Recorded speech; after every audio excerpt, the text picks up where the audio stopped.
DirecTV had a dispute with Disney a couple of months ago. One of the things that came out of this dispute was they said Disney has given us the ability to move some channels around into more flexible genre-based packages. Yep. And sure enough, about 2 weeks ago, DirecTV came out and said, we are launching a new sports-only package called MySports. What's interesting about this package is that it doesn't just include Disney channels. You can also get channels from Fox Core, NBC Universal, and Warner Brothers Discovery. And what they've essentially done is they've offered a package of sports-inclusive channels, PBS, TNT, ESPN, Golf Channel, USA Network, and so on.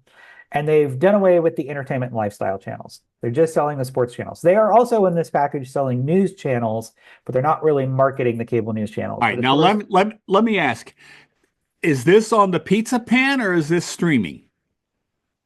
This is streaming. Okay, so now what's really interesting about that is, I mean, I have the pizza pan outside and it's a huge pain in the neck. One of the reasons why we don't move over to streaming is it doesn't yet have the channels that notably my wife likes to watch on the DirecTV satellite service, okay? And a little difficulty with everybody picking up the local broadcasts on that. I would think that there is a footnote in the business plan for this DirecTV service that this could be a way to actually accelerate the move off the satellite, off the pizza pans, into streaming. Because I pay $100-ish a month for my service, and I pay another $40 for a DVR and 3 remote devices. I've got $140 worth of DirecTV that I could probably pare down and get rid of the damn devices to $70-ish if they had the right channels in there. They have a legacy problem that is different than what cable has. And we're going to talk about Comcast in a minute.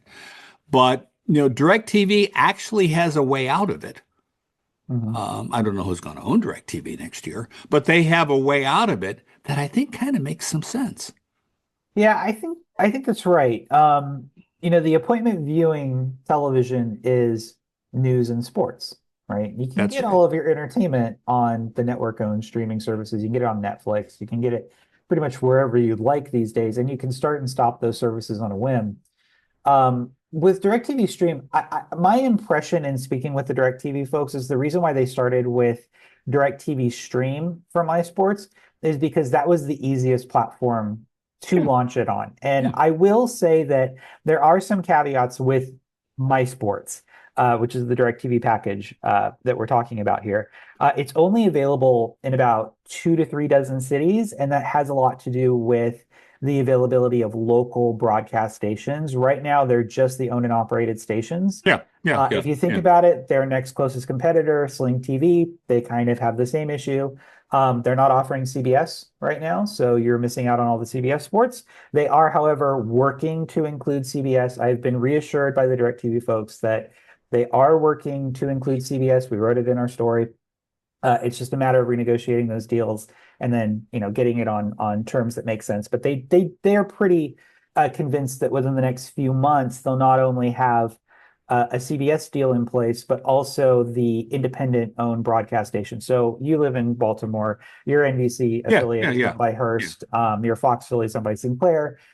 They are here. Our NBC is Hearst, our Fox is Nexstar. They are working with those companies to try to get them into the fold, and all indications are that those companies do want to participate in this. Oh yeah, they just got to make the deal. Yep. As far as satellite goes, I do think that there's some technical and logistical issues with. Keep in mind that a lot of the deals also are negotiated separately for satellite, but they do want this package. The new satellite deals have the streaming involved. The old satellite deals don't. And what we haven't talked about yet is the price of this thing. The price of this thing is $70 a month.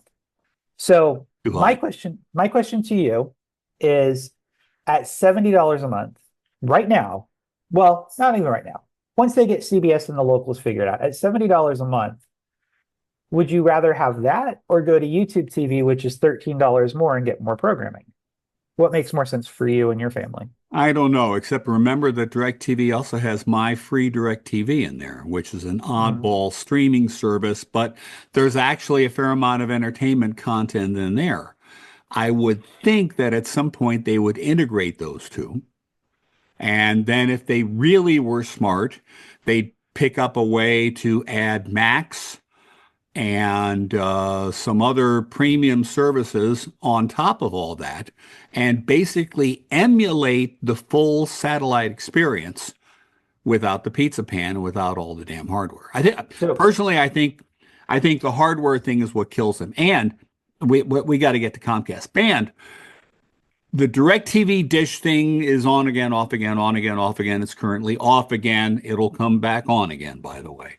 And one of the nasty pieces of that is all the dish satellites, and mhm. that I would need to have, and no one ever said I'd be able to get away from, two pizza pans on my roof and two sets of hardware. But as this moves more aggressively into streaming, then it's just a marketing bundle. A whole lot easier to do.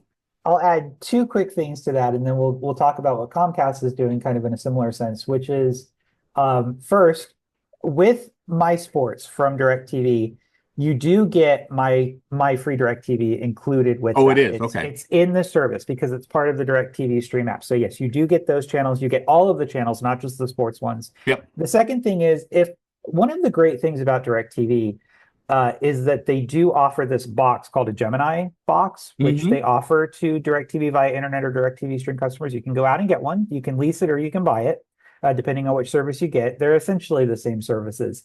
I have been using the Gemini box for about 6 months now. And for anybody that's moving over from cable or satellite to streaming, but wants things like channel numbers, wants things like an EPG, wants things like the look and feel of a DVR, even though it's in the cloud. Yep. This is the thing that comes closest to it. It's a fantastic device. It has some lease fees associated with it, but it's not anything crazy like what you guys are probably paying with the 2 to 3 boxes. And it just makes a lot of sense. When they first came out with it, I was like, I don't really understand what they're doing here. Why wouldn't you just go get a Roku? Why wouldn't you just go get an Amazon Fire TV stick? Yeah. And the thing is that I was looking at as somebody who has used YouTube TV for years now, going and using the Gemini box, it feels like the cable TV experience. It's obviously improved. You get the free streaming channels. It's an Android TV based box, so you get Netflix and Disney Plus. A lot of these services are integrated within the guide. It's a fantastic device.